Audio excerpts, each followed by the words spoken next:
안녕하세요. 반갑습니다. 이국영 강사입니다. 이번에는 워크북 1분 컷 평등권을 마무리해 보려고 합니다. 날씨가 너무 덥네요.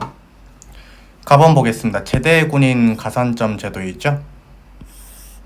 평등권을 침해한다. 나번은 잘 읽어야 되는데 여러분들이 알겠지만 국가 유공자 부부는 10%를 가산해도 헌법에 위배되지 않죠. 하지만 가족분들이 응시하는 경우에도 10%를 가산하도록 한 규정이 위헌인 건 알잖아요.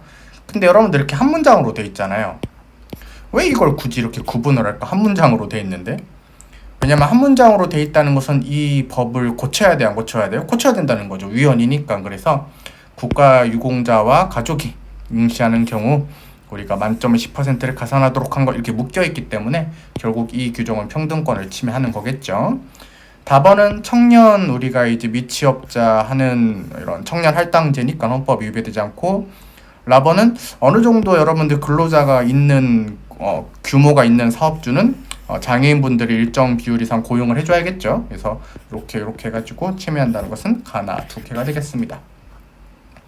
네, 180번 1번 헌법에서 스스로 차별의 근거로 삼아서는 안 되는 기준을 제시한다.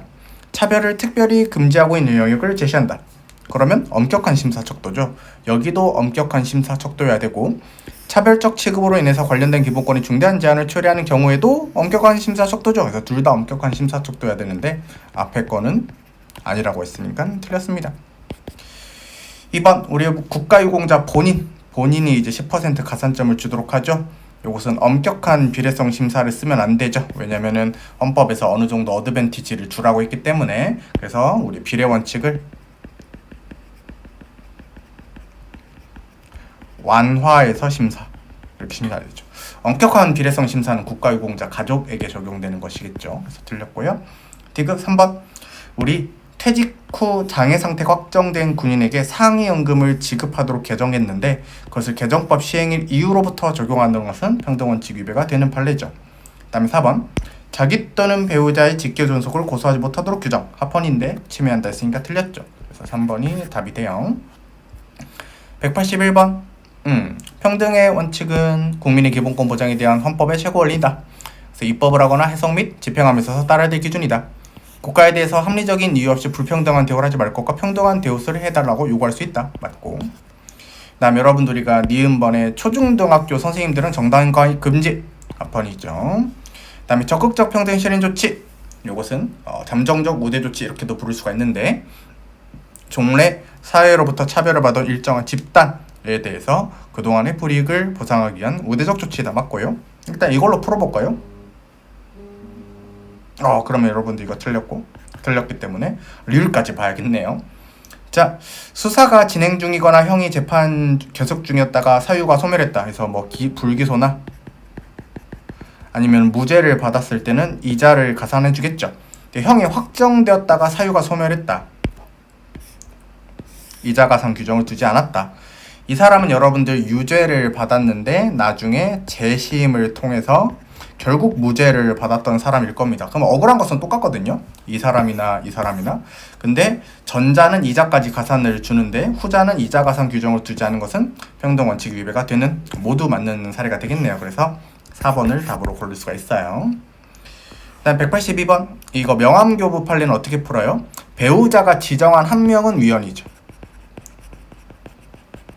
지정한 한 1명까지 명함 교부권을 준 것은 죄송합니다. 헌법 위반이 되는데, 이 명함을 배우자 자체로 이걸 바꿔야 돼. 명함 교부권을 배우자 자체로 제한한 것은 헌법 위배되지 않습니다. 그래서 이거 틀렸고요. 그 다음에 그 물납 허용 판례인데, 증여의 경우에는 비상장주식의 물납을 전면적으로 금지하고 있습니다. 그래서 증여의 경우에도 증여세를 내야 되는데 이거는 비상장주식으로 물납을 내게 하면 안 되죠. 그래서 헌법 위배되지 않고요. 이것도 틀렸고. 그다음에 여러분들 우리가 채무자가 고의로 가한 불법 행위까지 여러분들 회생 파산시켜주면 안 되겠죠. 면책되면 안 되겠습니다. 그래서 사람을 때려놓고 치료비를 줘야 되는데 그런 거를 여러분들 면책시켜주면 안 되겠죠. 그래서 위배되지 않고요. 그럼 4번이 답일 텐데 옳은 거는 하나밖에 없으니까. 이건 중요한 판례죠, 여러분들. 그래서 여러분들 우리가 집행유예를 선고받은 소년범은 자격 완화 특례 규정을 두지 않았다.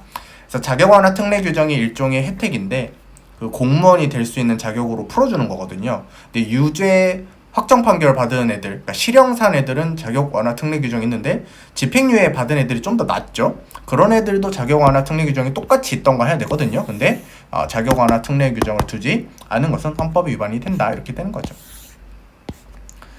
그래서 4번이 답이 되겠습니다. 다음에 1번인데요. 여러분들 우리가 국가에 대해서 가지는 손해배상 청구권은 5년의 소멸시효죠. 헌법에 위배되지 않고요. 합리적인 사유가 존재한다.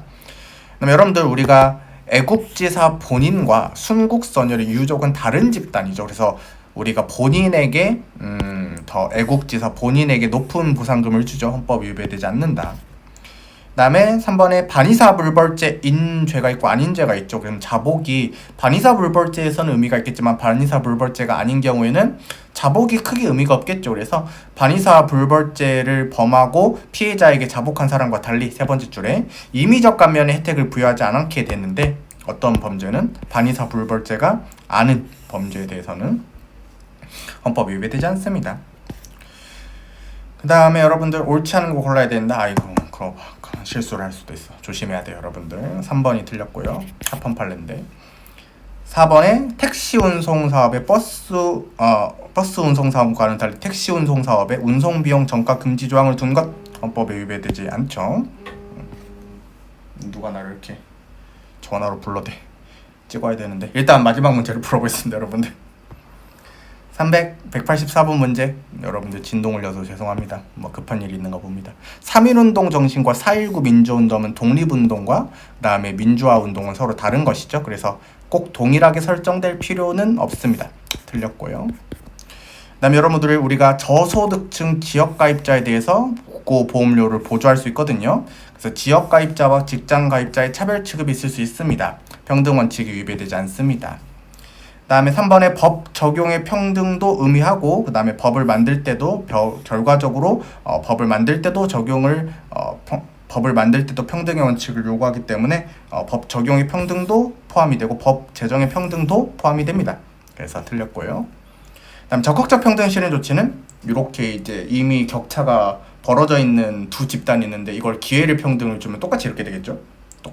그래서 이렇게 억지로 이렇게 끌어올리는 제도이죠. 그래서 이거는 오히려 결과의 평등이죠. 기회의 평등이 아니라. 그래서 원칙적으로는 우리 평등의 원칙이 상대적 평등이고 그다음에 기회의 평등인 건 맞는데 적극적 평등 실현 조치는 특수하게 우리가 이제 결과의 평등을 추구하는 것일 수도 있다. 이렇게 공부하면 되겠습니다. 그럼 여러분들 우리가 평등법까지 끝냈거든요. 고생 많으셨고요. 다음 회차에서는 우리가 이제 그 생명권, 신체의 자유 공부할 수 있도록 하겠습니다. 고생 많으셨습니다. 고맙습니다.